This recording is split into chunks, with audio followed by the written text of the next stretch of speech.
내가 인생에 있어서 행복을 수치화하기는 어렵겠지만 내 행복의 감을 떨어뜨리는 것들이 있다면 이런 것들 좀 어떻게 다뤄야 될까? 보통 습관이나 행동에서 비롯되는 게 많을 것 같거든요. 네, 여기에서 맞습니다. 혹시 조언해 주실 게 있으신가요? 네. 저는 수험생일 때, 그러니까 저희 수험 시절 떠올리면요. 이게 네. 제일 힘들었어요. 첫 번째, 비교하는 습관. 많이 하죠. 네. 그러니까 내 친구는 올랐는데 나는 왜 이렇게밖에 성적이 안 오르지? 막 이 생각을 하기 시작하면 계속 불행한 것 같아요. 불행하고 나를 괴롭히게 되고 하는데 사실 내 인생의 주인공은 나고 누군가랑 굳이 비교를 한다고 해서 내가 더 나아지거나 잘나지지 않잖아요. 철저히 나를 기준으로 두고 비교하는 습관을 좀 없애보시는 것을 추천해 드립니다. 이 말이 되게 와닿네요. 비교한다고 나아지진 않는다. 그리고 나의 성장의 그 시간에 오히려 이렇게 집중을 해보시는 거죠. 사실 그렇게 안 되는 거 압니다. 같이 이제 공부를 하고 하다 보면 성적표가 쭉 나오고 그리고 맞아요. 특히 학창 시절에는 나래비를 세우잖아요. 몇 등, 몇 등, 몇 등. 붙여놓잖아요. 네, 그런 시스템들이 우리로 하여금 끊임없이 비교를 하게 만들기도 하고 회사도 마찬가지죠. 뭐 성과, 뭐 KPI 뭐 이런 네. 지표들 그런 것들로 누구는 뭐 고과 점수 높게 받고 연말에 보너스를 많이 받고 뭐 이런 것들을 보면 나도 모르게 비교를 하게 되는데요. 그 순간부터 불행해지고 힘들어집니다. 그리고 나도 모르는 방어 기제가 작동하기도 해요. 그 중에 하나가 이제 타인을 심포도 이론이라고 하죠. 후려치게 하는 그런 마음이 작동하기도 해요. 내가 올라갈 수 없다면 저 포도는 심포도일 것이다. 쟤는 뭐 운으로 성공한 거야. 이렇게 맞아요. 타인을 후려치게 하는 그런 심리들이 작동을 하기도 하거든요. 그렇기 때문에 비교를 할수록 불행의 늪으로 빠져듭니다. 저는 그 말씀을 드려요. 우리가 자꾸 타인의 성공이나 그런 보여지는 성과들에 배아파하는 이유는 결과만을 봤기 때문이라고 생각을 해요. 사실 이 사람의 과정을 들여다보면 굉장한 고통과 어려움과 상당히 무수한 실패들이 숨어 있을 거예요.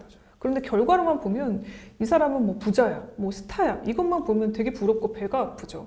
그런데 이 스타 한마디로 백조 같아요. 백조는 고고하지만 밑에서 열심히 발을 젓고 있습니다. 이 발을 젓고 있는 걸 모르고 결과만 보고 부럽다고 해요. 그런데 우리가 그렇게 그럼 되지는 못하는 거죠. 이 발을 젓는 노하우를 모르는 거니까요. 실제 백조한테 그런 얘기하면 기분 나빠하더라고요. 백조들이.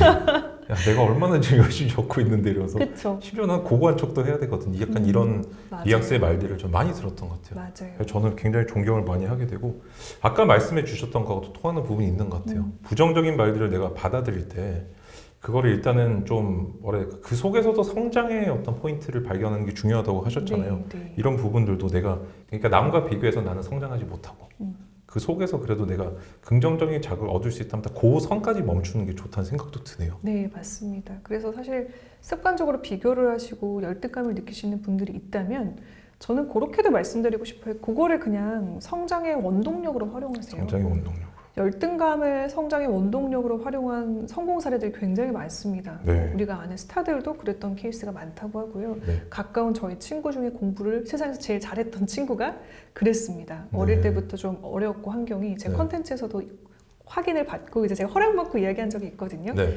근데 그 친구는 항상 대놓고 얘기했어요. 난 열등감이 많아. 네, 그래서 많다. 그거를 이기기 위해서 공부를 하는 거야. 긍정적으로 이걸 이겨냈네요. 네. 그렇게 본인의 성장의 원동력으로 열등감을 활용하는 사례들도 있으니까요. 네. 내가 만약에 습관적으로 비교를 하고 이걸 멈추지 못하겠다면 이 영상을 보시고 자책을 하는 대신에 그래 나도 이 사람들처럼 열심히 다리를 노를 젓겠다. 백조처럼 나도 다리를 엄청 열심히 움직이겠다 생각을 하는 그런 원동력으로 활용해 보시길 바랍니다. 네. 그리고 또 다른 포인트는요. 이거는 제 컨텐츠에서 소개해드렸던 최인철 교수님의 책에서 이제 나왔던 팁인데요. 네. 사람들은 보통 타인과의 관계 속에서 습관적인 오해들을 많이 한다고 합니다. 어떤 것들이 있을까요? 그러니까 뭐 이 사람은 그런 의도가 아니었는데 혼자 생각하는 거죠. 아. 쟤는 의도를 가지고 나한테 행동했어. 라고요. 너무 많죠. 네. 네. 그런데 이런 오해들은 알고 보면 그 비인간화라는 우리의 심리적인 현상 때문에 일어난다고 해요. 그러니까 네. 비인간화는 한마디로 뭐냐면요. 나나 내가 속한 집단은 인간적일 거라고 생각을 하지만 타인은 비인간적이야. 저 사람들은 어떤 대가나 물질적인 동기에 의해서만 움직인다고 생각을 하는 그런 심리적인 현상을 말한대요.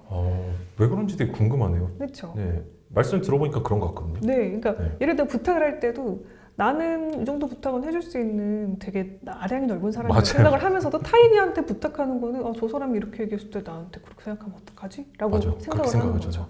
그게 비인간화 때문이라고 합니다. 어... 그래서 타인을 자꾸만 오해를 하는 거죠. 저 사람은 의도가 있고 뭔가 숨겨진 뭔가 그런 꿍꿍이가 있을 거야. 근데 그렇게 생각하는 순간부터 불행한 감정이 인간관계에서 특히 올라오더라고요. 그건 남을 평가하는 거네요, 그러면은? 그렇죠. 그리고 어떤 면에서 자기보다 좀 미완성 낮게 보는 거 아닌가요? 맞습니다. 놀랍네요.